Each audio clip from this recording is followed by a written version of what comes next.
Bismillahirrahmanirrahim. Innallaha ta'ala khalaqal aqla. Sanyana Gusti Allah ngadamel akal. Begitu didamel eta akal ku Gusti Allah, cek Gusti Allah, ya aqlu aqbal. Akal, madep. Fa aqbala, akal madep ka Gusti Allah. Semoga cek Gusti Allah, ya aqlu adil. Akal, mungkur anjeun. Akal adbaro mungkur. Nurut jasa akal. Cek Gusti Allah, ya aqlu man anta wa man ana. Saha anjeun jeung saha kaula? Cik akal anta rabbi wa ana abduka dhaif. Gusti pangeran abdi, ari abdi mah hamba Gusti anu dhaif. Cek Gusti Allah, ya aqlu ma khalaqtu khalqan a'azza minka. Kaula teu ngadamel makhluk nu leuwih mulia tibatan anjeun, sebab anjeun mah geus ngaku jasa. Begitu ditanya man anta wa man ana, anjeun teh ngajawab anta rabbi wa ana abduka dhaif. Istimewa akal mah, nyaho posisi eta akal, nyaho tempat eta akal. Beres. Yes, maneh ku kaula didamel makhluk lupang mulia-mulyana, cicing maneh akal. Bakal diterapkeun di manusia maneh akal. Ya sukeun ka manusia-manusia nek urang ieu aya akalan. Nyaho posisi akal memang kumaha kitu.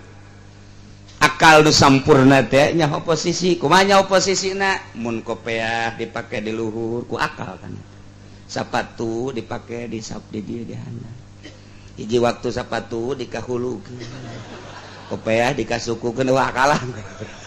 Akalan teh geus kitu na. Pemajikan ku urang dihormat, pemajikan urang ka urang ngahormat akal. Hiji waktu pemajikan urang ku urang ditoler-toler, aya rangdang ora ku urang dimulyakeun. Haji kurang akal. Atau luhur teh teu akal. Kitu bae terus. Beres Gusti Allah ngadamel akal, summa khalaqallahu nafsa. Gusti Allah ngadamel nafsu ku ari. Faqala laha cak Gusti Allah akbil nafsu madep anjeun.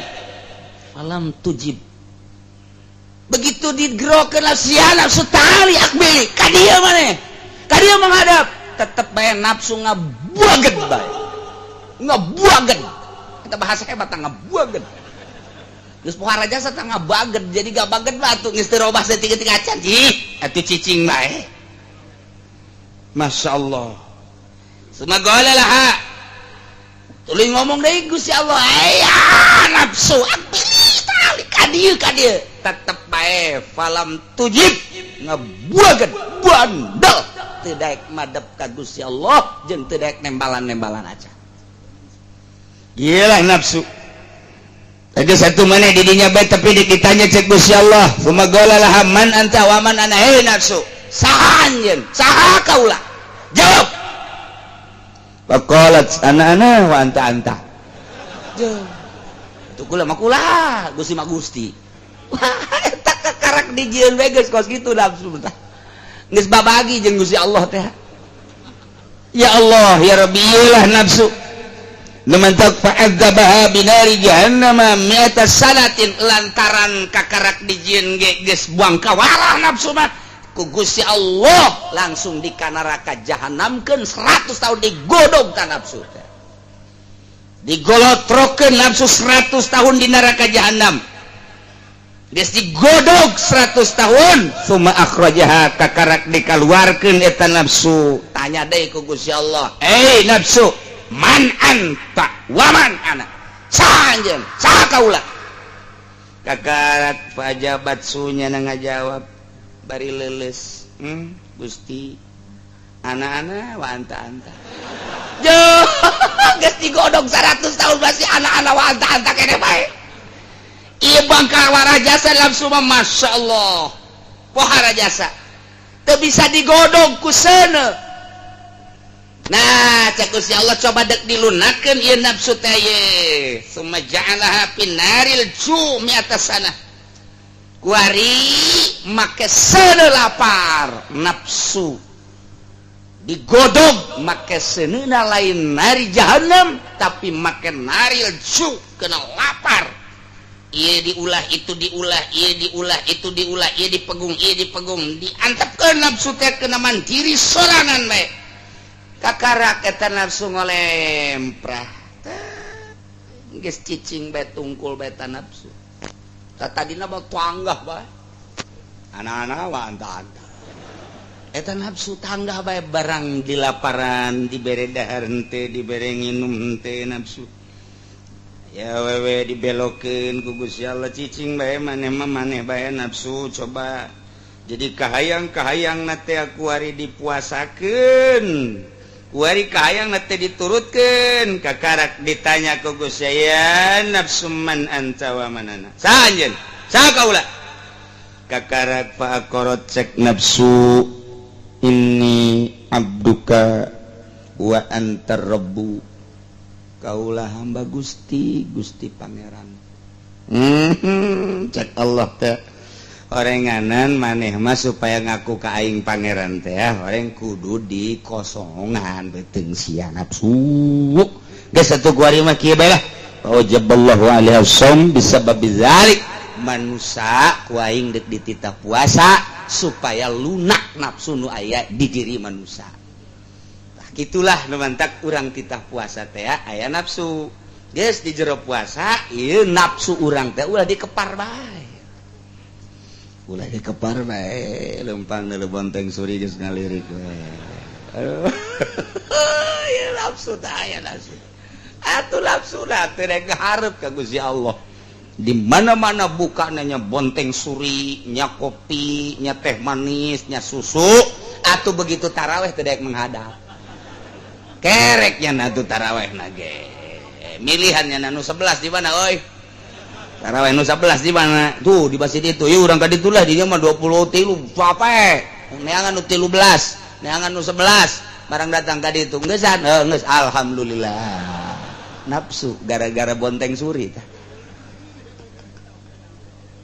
ya karim masyaallah ala kadar urang ngabahas besi poho syarat sahna puasa aya 4 nomor kahiji Islam bisa sah puasa maka syarat 4 syarat nomor kahiji kudu beragama Islam berarti kafir mah berarti murtad mah atuh teu sah puasana nomor kedua wa aklun kudu boga akal berarti nu teu boga akal mah nu edan mugma ale atuh teu sah puasana nomor katilu nikoun min nahwi haidin bersih tina sabangsa head jeung bangsa-bangsana aya awewe head atuh teu sah puasana nipas bangsana wiladah termasuk miskam atawa keguguran baik getih maupun daging tetep teu sah puasa nomor kaopat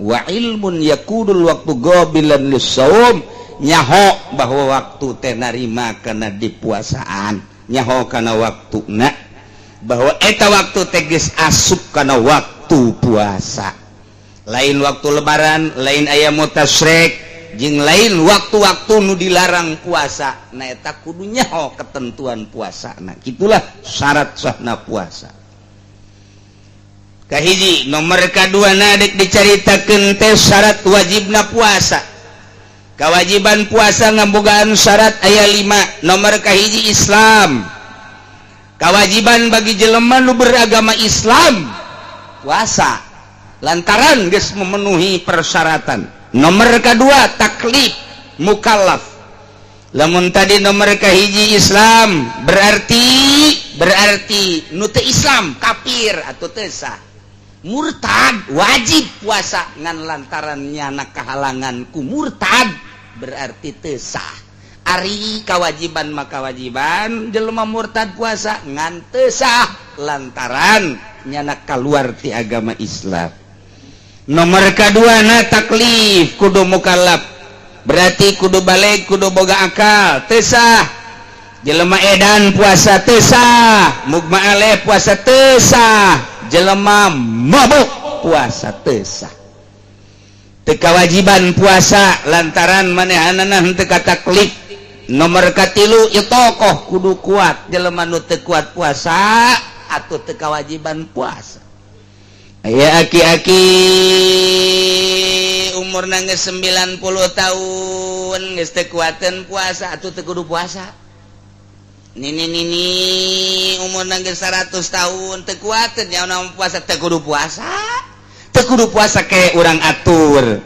Puasa soteh ieu mah nu kuat atawa jelema panyakitna teh mah parah jasa emah ngora kene padahal mah kakara umur 20 atau 30 tahun ngan emahna kronis sehingga lamun teu dahar jam 7 jam 9 teu dahar geus kiceup-kiceupan bae. Geus kiceup bae teu kuat kana mah dipaksakeun paling datang ka zuhur eta teh kudu buka bae ulah. Agama mah murah jasa la yukallifullahu nafsan illa wus.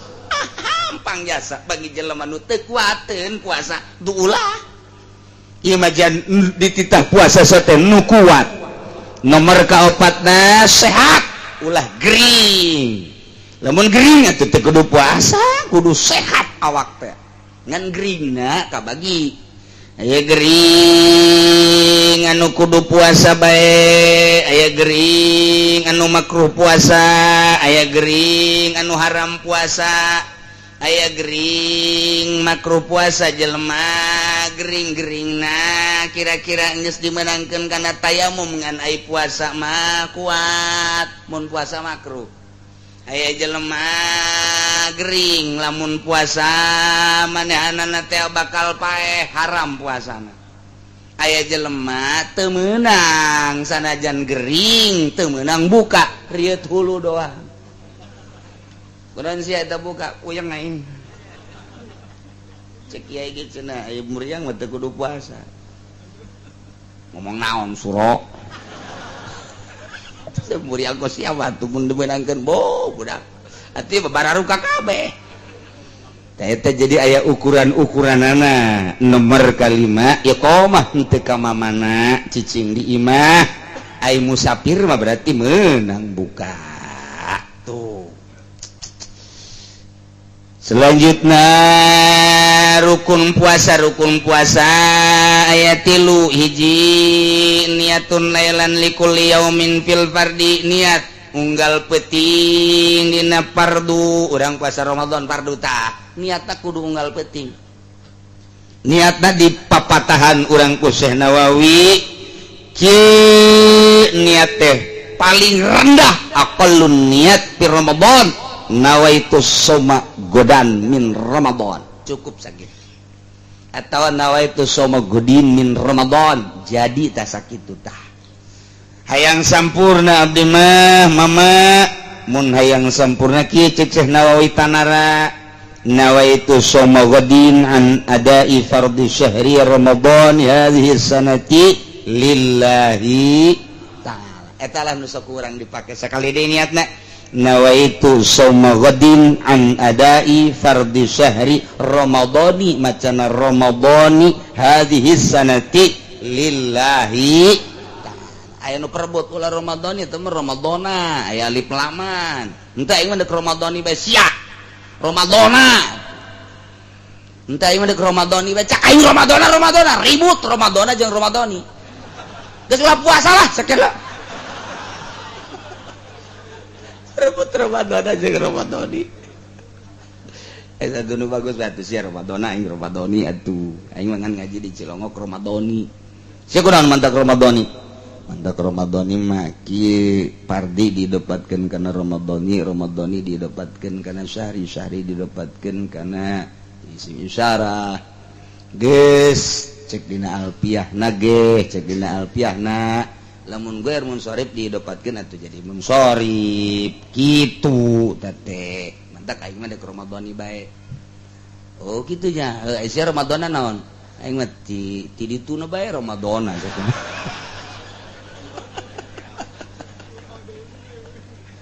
dedengan baheula geus Ramadhani masalah Ramadhana jeung Ramadhani teh udah dimasalahkeun teh mun teu dibahas ge ulah dimasalahkeun sarua-sarua kene salah ngomong doang tuh mah kurang asak ngaji alfiah nah kumaha lamun niat sakaligus nawaitu shauma syahri kullihi aing mah deuk niat sakaligus bae sabulaneun mun cek bahasa urang mah Gusti abdi niat puasa sabulaneun eta kos kitu tadi niat bisa tante cek mazhab Syafi'i mah teu bisa tapi cek mazhab Hanafi mah teu naon matak beusi urang engke poho bisa cenah dibaca geus bae nawaitu shauma syahri kullihi isuk niat deui nalika urang poho niat kaganjel ku eta kaganjel geus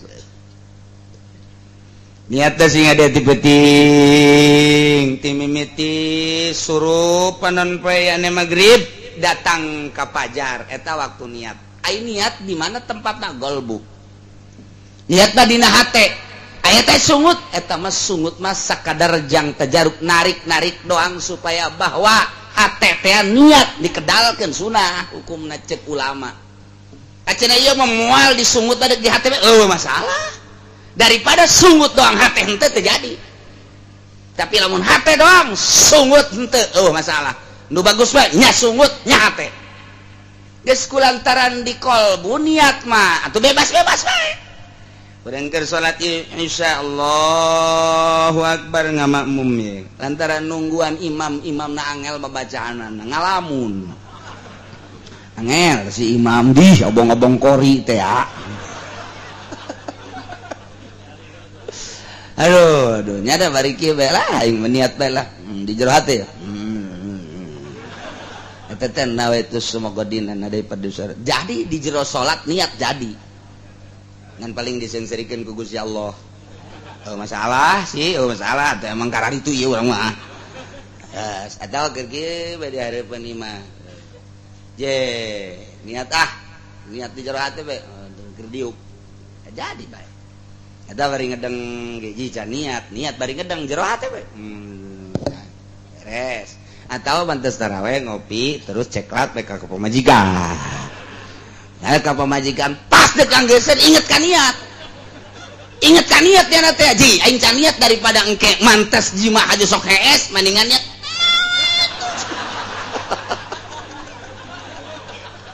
kadege ku anakna abah ngabeten amat niatna ore nganggeuskeun tuh sia masari emang osok burung nyahoan tak ku aing mereti tah etalah niat teh kos kitu jadi masalah urang mah nu geus biasa dididik ku Sultan Maulana Hasanuddin unggal ba'da salat tarawih urang sok make niat eta teh nang Sultan mantak baheula mah make solawatan age eta teh eta binti Fatimah binti Rasulillah teh masyaallah kutub-kutub robani eta masalah Hasan Sumal Husain Ibnu Ali wal Fatimah beuh ku keur leutik mah unggal masjid gara itu unggal masjid ku ari mah diganti ku marawisan urang tarolol teuing eta Hasan Sumal Husain Ibnu Ali wal Fatimah Allah Rasulillah Muhammad ya Rasulullah geus beres niat eta tah ya Allah ya Rabbi nikmat jasa kau geus anu barari saja aki-aki nang parae cenah aya keneh aki-aki nu baheulana tilok teh anu ku ari hirup mah itu bisa atuh aing cek aki-aki osok eta ngadenge baheula tah ngan aing tilok bilu atuh sia teh main cimplong bae baheulana itu bisa ku ari ya Allah ya Rabbi sia cek kaki kain emang kasih aing mah geus bari naon bae atuh eta geus eueuh baheula mah rame jasa unggal masjid mushola di Banten mah eta bae di Banten sok geura Tangerang satangerang Serang saserang Pandeglang sapandeglang serempak kabeh Hasan Sumal Husain asal tas tarawih bae ngadenge di mana bae eta masyaallah nikmat jasa bari eueuh niat nomor kedua watarku muftirin ninggalkeun nu ngabatalkeun Zakirun eling muhtaron tur karep wero jahilin mazurin lain jahil ma'zur. Di jero puasa teh, di jero puasa kudu ngajauhan nu ngabatalkeun kana puasa. Ke bakal dibahas nu ngabatalkeunana. Dahar, nginum, pan kudu imsak. Jima eta lah nu ngabatalkeun kana puasa. Kitu ge zakiron mun eling. Goge muhtaron mun karab. Kitu ge deui lamun lain jahil ma'zur. Kumaha lamun poho? Zaid mantas di pabrik istirahat balik ka imah barang neuleuh diturum saja ya jengkol. Tuh ngarana ge karyawan. Waduh jengkol ngora. Wih. Aya sambelan sagala. Geus teu dingding haling deui. Ngeduk 2 piring setengah. Beres 2 piring setengah nginum lek sacuntang. Geus beres nginum sacuntang samsu.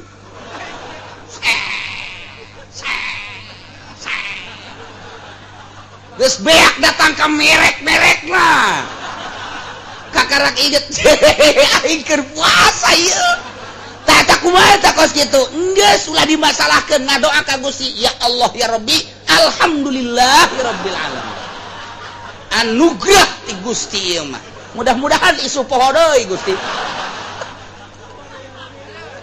Masalah.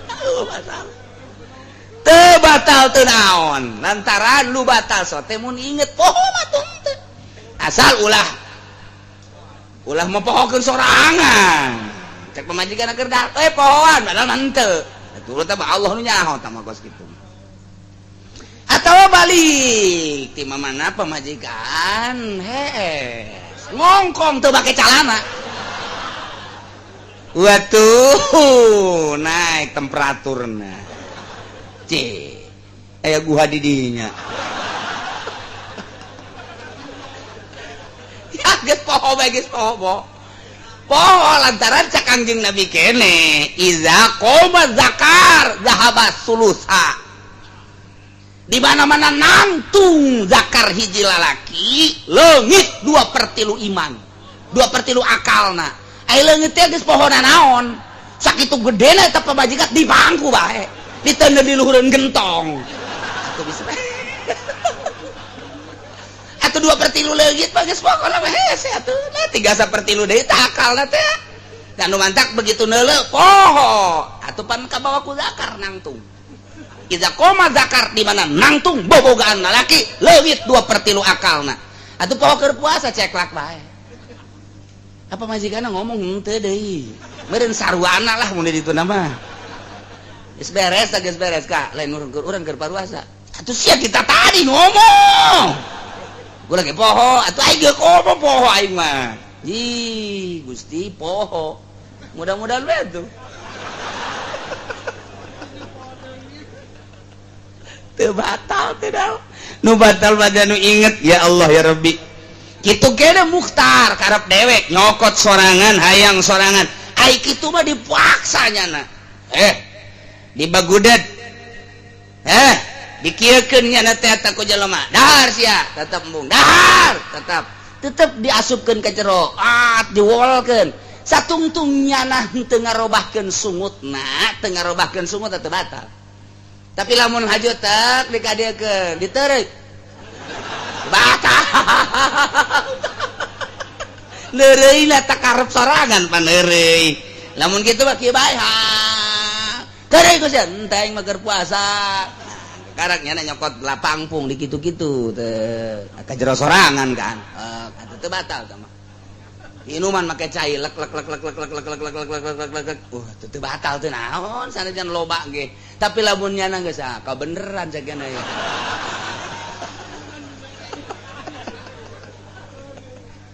Tuh.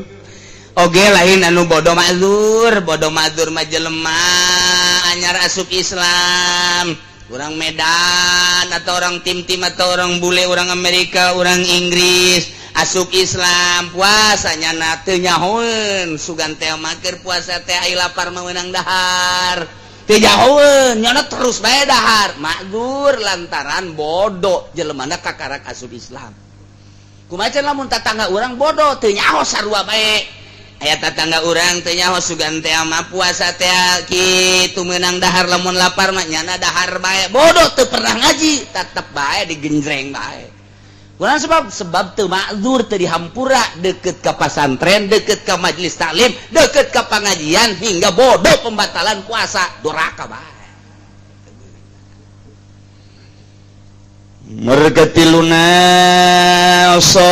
imun nu puasana tah nuan tak sing hade kumaha cenah kiai mun utah ge sarua teu batal lamun utahna sorangan tapi lamun ngahaja ngautahkeun batal urang nek jeung mualah ya mamaning utahkeun bae colok urang batal atawa ngambean nu nek-nek batal tapi lamun kitu mah utah sorangan teu batal kumaha lamun jelema mabsur ieu ne jelema anu ambeien pan lamun ambeien kaluar ke asup deui ngerepot ka jero teu batal tama cada ieu mah diasupkeun ku curug dibantu tetep teu batal darurat tama kos kitu mah teu naon ambeien mah ambeien ngising keluar kemudian asup deui ka jero atau diasupkeun ku curug ku ramo teu batal teu naon beda jeung ngising urang keur ngising tenang-tenang ai praktek aya babaturan urang lupat buru-buru urang kaget dicabut lep sial orang sial aju keluar deui eta asup deui ka jero teh batal asup ka jero deui batal jadi encan nyampe klimek encan anggeus cik urang mah bahasa batur teh klimek tah diasup keluar tengah-tengah dipotong lantaran kaget atau ngahaja pan aya nu asup deui ka jero sanajan keluar deui batal tak sing ade ngisingna sing ade itu kene urang lamun kiih lalaki onam gampang awewe mapan lamun parawan aman parawan mah parawan kiih aman sebab naon moal ngisangna moal barabe aman geus tapi lamun rangda beda tarangda mah nyana diuk cingogo atuh ngolowong teh teh sing ada ngisangna ieu ngisangna tah lamun jero teuing asup we sakitu atuh batal tah asup we sakitu teh batal tah mantak teh tah saeutik asup ka jero ka batinna teh batal parawan mah aman bedana cenah kiai parawan jeung rada gampang dina soraki lamun parawan ka parawan mah mun kieu teh trilik parawan tah lamun rangda wer kower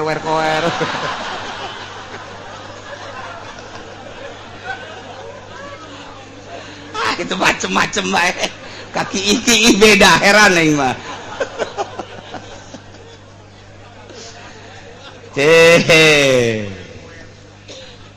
kumaha lamun keur peuting barang dahar kulantaran buru-buru teu karasa tunduhnya na geus beres barang dahar reup subuh kaliwat udang-udang jam 8 barang hudang jam 8 aya benang ka dieu ieu benang jak ka jero benang diterei batal puasa dicabut sarua jeung utah batal antepkeun bae salat teu sah lantaran aya asup ka jero najis eta kumaha cenah eta kos kitu aya benang ka dieu nyanggut diterei ku urang sarua jeung dahar batal atuh cabut ku urang sarua jeung utah batal diantepkeun aman puasa mah ngan salat teu sah lantaran aya najis di jero keluar nyambung eta kudu kumaha eta apa salametkeun puasa apa salametkeun salat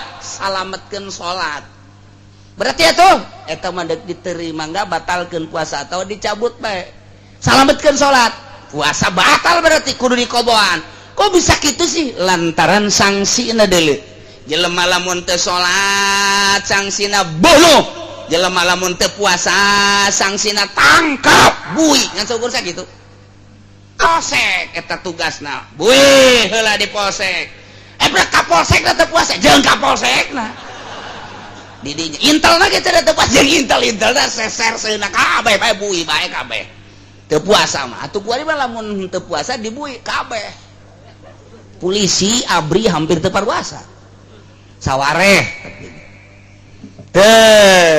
tapi salat mah mun teu salat bunuh pan sangsina masyaallah mantap hargai salat geus beta mah batalkeun puasa ke Syawal qada Kangjeng Nabi Adam diinstruksikeun ku Gusti Allah titah neangan Siti Hawa kesulitan neangan jalan-jalan munajat ka Gusti Allah.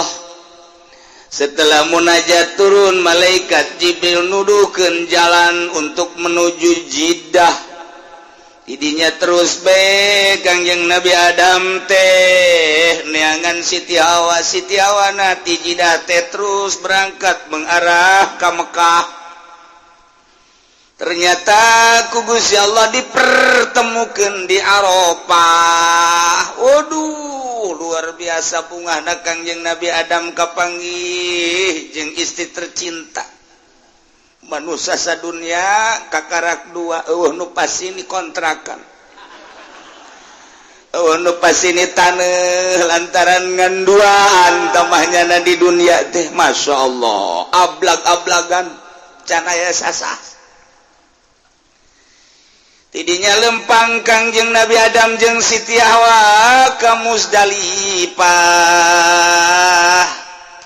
Di Musdalifah didinya cicing di Musdalifah terus berangkat ka Mina didinya lah Kangjeng Nabi Adam neuleuh ka jasad Siti Hawa teu make pakaian sabenang-benang acan itu kene Siti Hawa neuleuh ka Kangjeng Nabi Adam gubal gabel Siti Hawa ka eta naon nu ngagabel ulah loba omong eta ge naon anu nyengir. Ya Allah ya Rabbi satara aja Gusti. Cek Siti Hawa jate nyengir mangan senyum doang. Eta kadeuleu ku aing ge kapeung-kapeung senyum kapeung-kapeung baeud. Ieu nu teu kuat namun baeud. Munajatlah Gusti Kangjeng Nabi Adam ka Gusti Allah Gusti Gutatarina abdi di surga serba mewah serba segala aya kulantaran abdi ditundung ku Gusti ai pangampura mah geus aya sabada abdi ngadoa Rabbana zalamna anfusana wa illam taghfir lana wa tarhamna lanakunanna minal khasirin. Abdi teh ayeuna geus dihampura ayeuna geus aya di bumi abdi duaan tah ayeuna abdi manyuhunkeun petunjuk ka Gusti. Apakah ieu kudu sataranjang bae atawa kudu kumaha? Mun kudu dipake naon? Kudu dipake abdi nyuhunkeun petunjuk jeung lain jang sakadar abdi bae. Lantaran isuk pageto meureunnanan anakan Gusti abdi nyuhunkeun aturan-aturan. Numantak hei Adam kaulah pangeran anu nyaho ka anjeun ulah kudu loba omong Adam Hawa lantaran lamun kumaneh direnung turuna maneh di sorga ka bumi pangeus dicaritakeun ku kaula nu agung. Waktu kaula ngadamel anjeun teh Adam pan ditanya ku para malaikat. Dek naon ieu Gusti teh nyieun kos kieu pan dijawab ku kaula inni ja'iluka fil ardi khalifah. Kaulah ngadamel ka anjeun teh bakal jadi khalifah di muka bumi. Ulah kaget Adam. Ku sebab maneh kabongbroy ku nasehat iblis, maneh teh nyieun dosa. Ulah kaget sebab eta mah ngan sakadar ngalaksanakeun perjanjian ini jailuka fil ardi khalifah. Ayeuna anjeun geus aya di bumi. dijadikan sebagai khalifah bakal dibere aturan-aturan nu dibutuhkan baik agama maupun dunia. Masya Allah. Tesambarangan kaula nurunkeun ka anjeun Adam lamun henteu nyieun aturan-aturan nu mantak ayeuna rek dibere nyaho ku kaula. Hei Adam, jang anak cucu anjeun deui. Lain sakadar jang anjeun duaan. Kebutuhan-kebutuhan tentang agama, tentang dunia bakal dicaritakeun terus sih berapa macam kebutuhan. Nyangakeun sadaya-daya cek Kangjeng Nabi Adam nuhun gustingan atuh abdi pan ieu kapanasan geura dada-dada buru-buru. Bujur panas di hareup panas. Lantaran cuaca di Mekah teh kapan lain cara diurang mamun panas bisa ngiuhan tatangkalan ambalayah. Tangkal Ambon belah kulon ge nu ngaji tarariis di dinya. Bari ngopi bari ngarokok kiai-kiai nyana-nyana nyayomkeun. Oh di urang babari belah ditu aya tangkal buah belah panas bisa ngiuhan tapi di Mekah di Saudi Arabia baheula mun panas dek ngiuhan di mana? Maka Kangjeng Nabi Adam mayang buru-buru panas, Gusti panas. Sanajan tatangkeupan ge atuh ai panas kieu mah Gus deuk di mana happy dah. Happy sote lamun tiris panas kieu mah boh atuh cuaca panas saja urang nangkep pamajikan mah hau.